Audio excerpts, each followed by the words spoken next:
तुम अपने पास रखो अपने सूरजों का हिसाब, हमें तो आखिरी घर तक दिया जलाना है।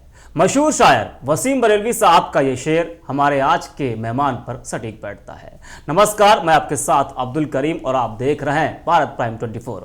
हमारे खास कार्यक्रम हमारा सवाल आपका जवाब में आप सभी का बहुत बहुत स्वागत है। हर रोज हम आपको नए नए चेहरों से मिलवाते हैं जिनका आपके बीच एक अहम योगदान होता है। आज के जो हमारे खास मेहमान हैं उनके बारे में आपको मैं बता दूं कि वो समाजवादी पार्टी के वरिष्ठ नेता है और वर्तमान में वो शाहजहांपुर से सपा के जिला अध्यक्ष हैं। तो चलिए आपको मिलवाते हैं आज के हमारे खास मेहमान तनवीर खान जी से। तनवीर जी, आपका बहुत बहुत स्वागत है। शुक्रिया भारत 24 पर। धन्यवाद।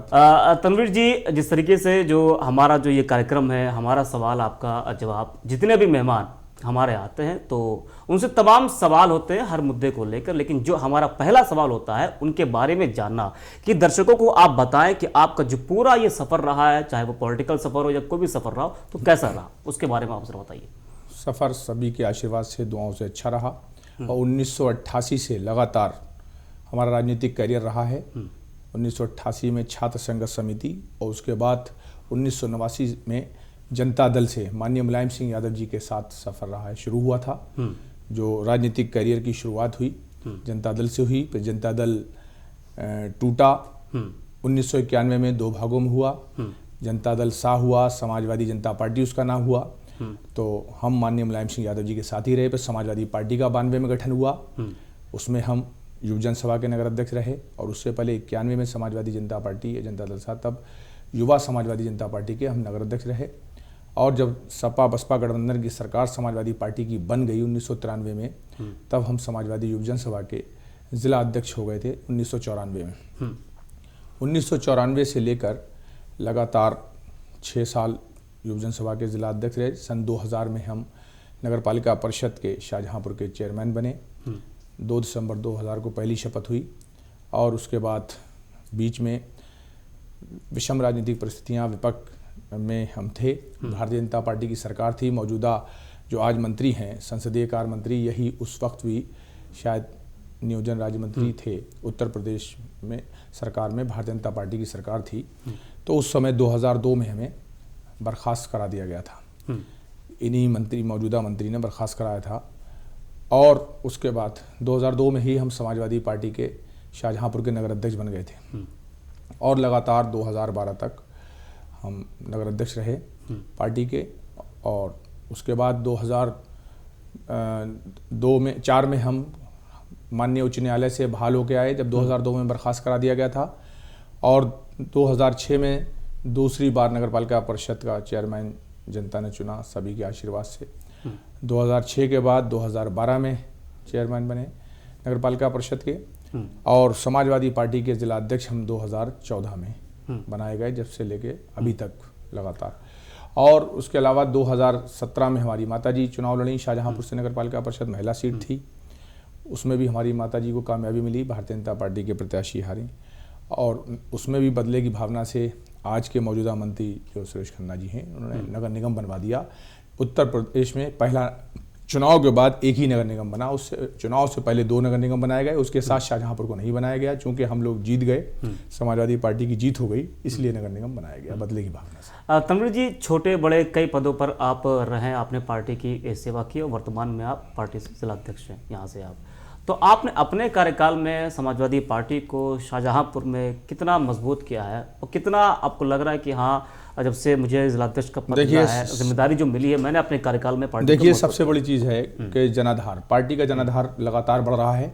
और हम ही क्या, माननीय अखिलेश यादव जी के नेतृत्व में बढ़ रहा है। समाजवादी पार्टी के हमारे राष्ट्रीय माननीय अखिलेश यादव जी एक बहुत बड़े लोकप्रिय नेता हैं और उनका सभी समाज, सभी वर्ग के लोगों पर अच्छी पकड़ है और ख़ासतौर से हर वर्ग के नौजवान उनको बहुत चाहते हैं, बेहद मोहब्बत करते हैं उनसे।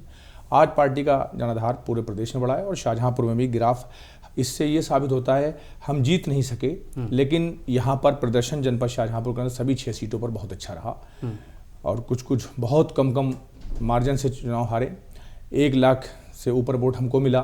बाकी सभी विधानसभाओं में 2017 के मुकाबले हर सीट पर वोट बढ़ा।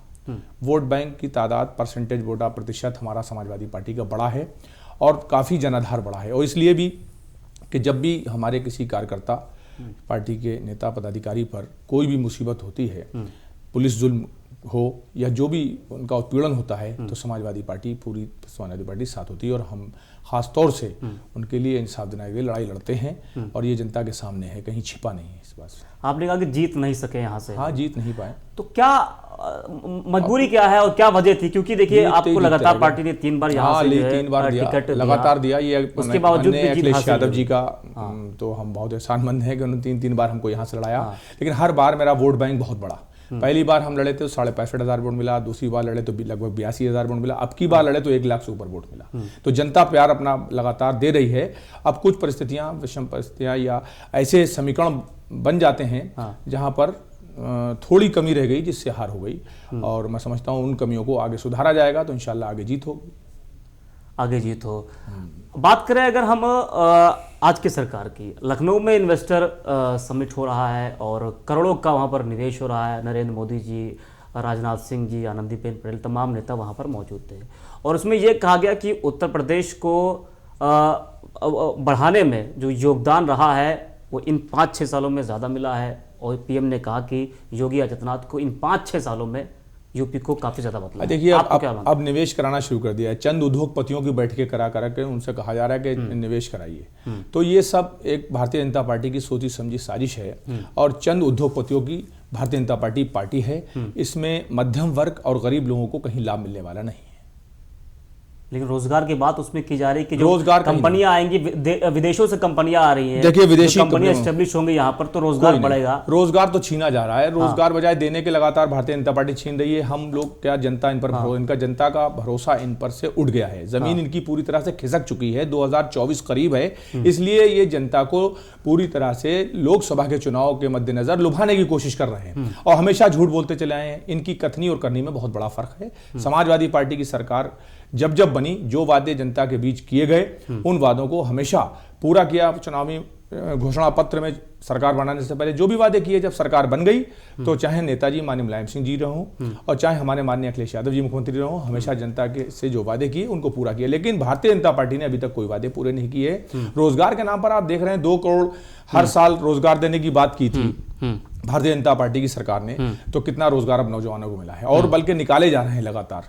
और पूरा निजीकरण हो रहा है, रोजगार अपना आरक्षण खत्म हो रहा है। तो ये सारी चीजें आ रही हैं, इससे नौजवानों का, जो हमारे बेरोजगार नौजवान हैं, उनका भरोसा उठ गया है इन सरकारों से, भारतीय जनता पार्टी की सरकारों से। आपको क्या लगता है कि शिवपाल सिंह यादव के आने से पार्टी को कितनी मजबूती मिली है और पार्टी का जो आने वाला चुनाव होगा 2024, उसमें पार्टी को कितना फायदा मिलेगा?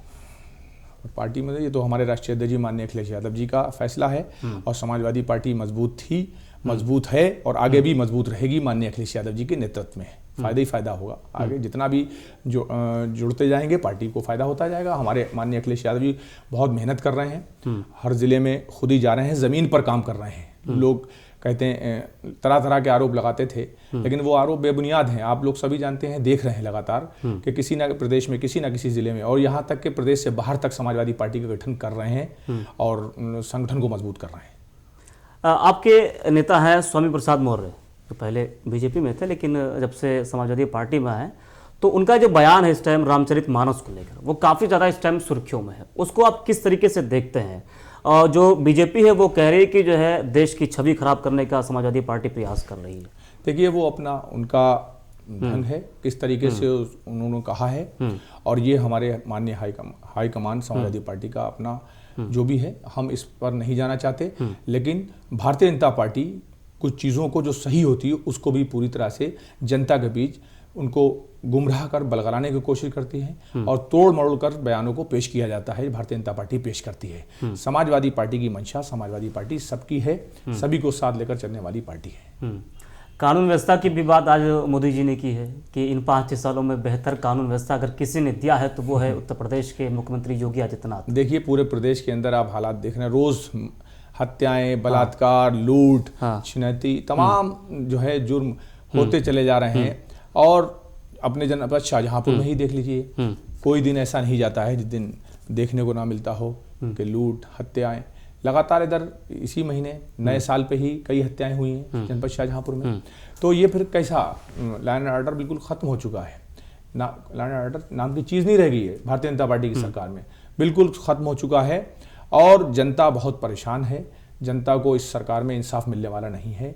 फरियादी अपनी फरियाद लेके जाता है तो फरियादी को ही बंद कर देती है पुलिस, उसकी फरियाद को नहीं सुनती है। तो इस तरह से तो माहौल बना दिया है, एक भय सा पैदा हो गया है पूरे उत्तर प्रदेश के अंदर। तो बिल्कुल अपना आप को जनता असुरक्षित महसूस कर रही है। हालात बहुत ख़राब है प्रदेश के। हालात ख़राब ऐसा मानते हैं आप? जी ठीक है। नाम बदलने की जो चर्चा है इस वक्त लखनऊ को लेकर, वो काफ़ी ज़्यादा है। एक सांसद है बीजेपी के, उन्होंने पत्र लिखा है योगी जी को, मोदी जी को, कि भैया लखनऊ का जो नाम है वो बदला जाए। अब देखिए, नाम बदलने से क्या विकास थोड़ी हो जाता है। तो भारतीय जनता पार्टी को नाम बदलना और करे अखिलेश यादव जी के किए हुए कामों को फीता काटना, ये तो एक आदत से एक परंपरा बना ली है भारतीय जनता पार्टी की सरकार ने। ये योगी सरकार ने तो एक परंपरा बन गई है कि नाम बदलना जिले के, और उसके बाद जो है जो करे हुए हमारे माननीय अखिलेश यादव जी किए हुए काम है उनका फीता काट देना, उद्घाटन कर देना, ये काम है। बाकी विकास के क्या काम है सब देख रहे हैं। रोजगार से जुड़ी, महंगाई पर कोई नहीं। अभी बजट पेश हुआ, आपने बजट में भी देखा, महंगाई पर कोई चर्चा नहीं, महंगाई के लिए कुछ नहीं किया गया। बेरोजगारी, नौजवान बेरोजगार घूम रहा है, बेरोजगारी को लेकर कुछ नहीं किया गया। तो ये सारी चीज़ें सिर्फ जनता को लुभाने और झूठ बोलने की आदत सी बन गई है भारतीय जनता पार्टी की। बेकार साबित हो रहे हैं, जनता के बीच में कुछ नहीं रह गया, जमीन खिसक रही है भारतीय जनता पार्टी की। आपके सहयोगी रहे हों प्रकाश राजभर, जो किनारा कर चुके हैं अब आपसे, तो वो भी अब उनके ऊपर भी असर आ गया है नाम बदलने का। वो गाजीपुर को लेकर हंगामा मचाएं कि भैया गाजीपुर का नाम बदला जाए। अब ये उनका अपनी मंशा है, अपना विचार है, लेकिन भारतीय जनता पार्टी के जो विचार हैं वो तो हमने आपको बता दिया कि भारतीय जनता पार्टी इसी में खुश रहती है। और वो जनता के बीच कुछ ऐसी नई चीज लाने की कोशिश उनका तो वो अलग दल है ना, वो दल है, लेकिन वो छुपा चोरी अपने चलता रहता है। हाँ, एक समाजवादी पार्टी ने उनको बहुत सम्मान दिया। समाजवादी पार्टी ने उनको सम्मान देने में माननीय अखिलेश यादव जी ने कोई कसर नहीं छोड़ी। अब लेकिन उन क्या वजह रही नहीं, लेकिन समाजवादी पार्टी आज भी सभी का सम्मान करती है हम लोग। और सबसे बड़ी चीज़ कि समाजवादी पार्टी किसी से बदले की भावना से नहीं, सबको साथ लेकर चलने का काम करते हैं माननीय अखिलेश यादव जी। और हर वर्ग हर समय, क्योंकि हमारी पार्टी डॉक्टर राम मनोहर लोहिया जी, आचार्य नरेंद्र देव जी और संविधान निर्माता बाबा साहब भीमराव अम्बेडकर जी के सिद्धांतों पर चलने वाली पार्टी है। जगदीश मिश्र जी के आदर्शों पर चलने वाली समाजवादी पार्टी है। एक बयान था आपका पुराना, मैं पढ़ रहा था भाई, कि संविधान खतरे में है। बात आपने कही होगी मीडिया से, लोकतंत्र खतरे में है, इस देश को सपा ही बचा सकती है। तो क्या लगता है कि इस देश को खतरा क्या है? लोकतंत्र खतरे, लोकतंत्र तो खतरे में है ही भाई। आपने देखा तमाम ऐसी चीजें हो रही हैं जिससे लोकतंत्र खतरे में। अभी हाल ही में आपने चुनाव देखा, जो चुनाव 2017, अभी जो 2022 का चुनाव आपने उपचुनाव देखा, रामपुर में चुनाव देखिए, लोकतंत्र खतरे में। बिल्कुल लोकतंत्र की धज्जियां उड़ा दी गई, खुलेआम लोकतंत्र। भाई वोटर को वोट नहीं डालने दिया गया, उनका अधिकार खत्म कर दिया गया। मोहम्मद आजम खान साहब को वोट देने का अधिकार खत्म है। तो इससे ज्यादा और क्या हो सकता है? लोकतंत्र खतरे में तो है ही। इसीलिए कहा है कि लोकतंत्र को बचाने का काम समाजवादी लोग करेंगे और समाजवादी पार्टी की सरकार बनेगी क्योंकि समाजवादी पार्टी ने हमेशा लोकतंत्र की रक्षा करने का काम किया है। समाजवादी पार्टी की सरकार में कोई इस तरह का आरोप नहीं लग सकता। निष्पक्ष चुनाव हुए, कहीं पर इस तरह से नहीं, किसी को वोटर को वोट डालने से कभी समाजवादी पार्टी की सरकार में नहीं रोका गया। बदले की भावना से बदले का काम कभी भी समाजवादी पार्टी की सरकार में नहीं हुआ है, ना कभी आगे होगा। तो अगर वोटर को रोका गया तो मैनपुरी में डिंपल यादव ने चुनाव कैसे जीत लिया? वो रोका ना, वहां नहीं रोका। अब वो था वहां पर हमारे पार्टी के सभी नेता भी थे। दूसरी बात ये है कि शिकायतें दोनों जगह की गई थी, लेकिन अब क्या हुआ, रामपुर में तो उतना असर नहीं हुआ, लेकिन फिर भी समाजवादी पार्टी ने अपनी तरफ से पूरा चुनाव आयोग से मिलने में भी कसर नहीं छोड़ी, शिकायतें करने में कसर नहीं छोड़ी। लेकिन रामपुर के अंदर बहुत ही ज्यादा हुआ, वो सबके सामने है। वो बिल्कुल हमारे मीडिया बंधुओं को मालूम है, सरेआम देख रहे थे किस तरह से मारा गया, खून निकाल दिए, ब्लड निकल गया। लोग कह रहे थे कि रामपुर में अखिलेश यादव ने ज्यादा प्रचार नहीं किया, वो डिंपल यादव, ऐसा कुछ नहीं, वो डिंपल यादव को जिताने में लगा है। वोटर वोट देना चाह रहा था, अखिलेश यादव जी के नाम पर वोट दे रहा था। अखिलेश यादव जी माननीय दोनों जगह देख रहे थे, वहां मैनपुरी भी देख रहे थे और रामपुर भी देख रहे थे। ये तो गलत आरोप लगाने वाले। देखिए, विरोधी लोग जो चाहें आरोप लगा दें, और इस तरह के आरोप जो अब लगा रहे हैं, अगर जीत जाते तो नहीं लगाते, लेकिन ऐसा नहीं हुआ। सिर्फ ये सरकार के सत्ता पक्ष के दबाव में जो हुआ है, लोकतंत्र को जो खतरा पैदा हुआ है, जो भी लोकतंत्र की धज्जियां उड़ाई गई हैं, वो जनता के सामने है। तो इसलिए जो हमारे नेता पर कह रहे हैं वो गलत है, क्योंकि हमारे नेता ने दोनों तरफ देखा, दोनों चुनाव देखे, भरपूर तरह से देखे। राज्यसभा में कल नरेंद्र मोदी जी बोलते हैं कि जितना कीचड़ उछालोगे कमल उतना ही खिलेगा। तो विपक्ष जो कीचड़ उछाल रहा है, तो क्या लगता है कमल खिल रहा है? अरे नहीं, कुछ नहीं, ये तो विपक्ष को खत्म करना चाहते हैं बस। भारतीय जनता पार्टी की सोच है, चाहे केंद्र की सरकार हो मोदी जी की, चाहे योगी, उत्तर प्रदेश की सरकार हो, दोनों लोग विपक्ष को खत्म करना चाहते हैं। लेकिन विपक्ष पर जितने ये अत्याचार और जुल्म करेंगे उतने ही विपक्ष मजबूत होता चला जाएगा, क्योंकि हम समाजवादी लोग कहीं पर झुकने वाले नहीं। अन्याय के आगे हम लोग हमेशा लड़ते चले आए हैं और लड़ते रहेंगे आगे भी। अच्छा, क्या लगता है कि 2024 के लोकसभा चुनाव में तो पार्टी का खैर जो फैसला होगा वो मानना पड़ेगा आप लोगों को। हम तो पार्टी का ही फैसला मानते हैं। अगर कोई दल आपके साथ आना चाहता है, कांग्रेस हो, बसपा हो, तो क्या आप उनको साथ में लेकर चलेंगे? ये हमारे नहीं, ये राष्ट्रीय अध्यक्ष माननीय अखिलेश यादव जी का फैसला होगा। हम उनके फैसले से, जो भी उनका फैसला होता है हम उससे संतुष्ट हैं। हम उनके साथ रहते हैं। जो जिसको भी टिकट वो देते हैं उसको पूरी ईमानदारी निष्ठा से हम चुनाव लड़ते हैं। नहीं, जैसे कि राहुल गांधी जो यात्रा निकाल लेते हैं, भारत जोड़ो यात्रा, उसमें इनवाइट भी किया गया, उसमें जो है पत्र भी भेजा गया आप लोगों को, विपक्षी दलों को, लेकिन लोगों ने आशीर्वाद दे दिया, लोग शामिल नहीं हुए उसमें। वो अलग बात है। विपक्ष कैसे मजबूत होगा ऐसे फिर? नहीं, पूरा तरीके से हमारे राष्ट्रीय अध्यक्ष जी ने उनका सम्मान किया, पत्र भेजा, लेकिन राष्ट्रीय अध्यक्ष जी अपने कामों में व्यस्त, अपना भी संगठन को देखना, तमाम घटनाएं जहाँ जहाँ हो गई इस भारतीय जनता पार्टी की सरकार में, जहाँ जहाँ घटनाएं हुई हैं, तो वहाँ वो जाने का काम कर रहे थे, वो भी बिजी थे। वो अपनी जगह काम कर रहे थे, हमारे राष्ट्रीय अध्यक्ष अपनी जगह काम कर रहे हैं। वो अपनी पार्टी को देख रहे हैं, हमारी समाजवादी पार्टी को माननीय अखिलेश यादव जी देख कर मजबूत कर रहे हैं।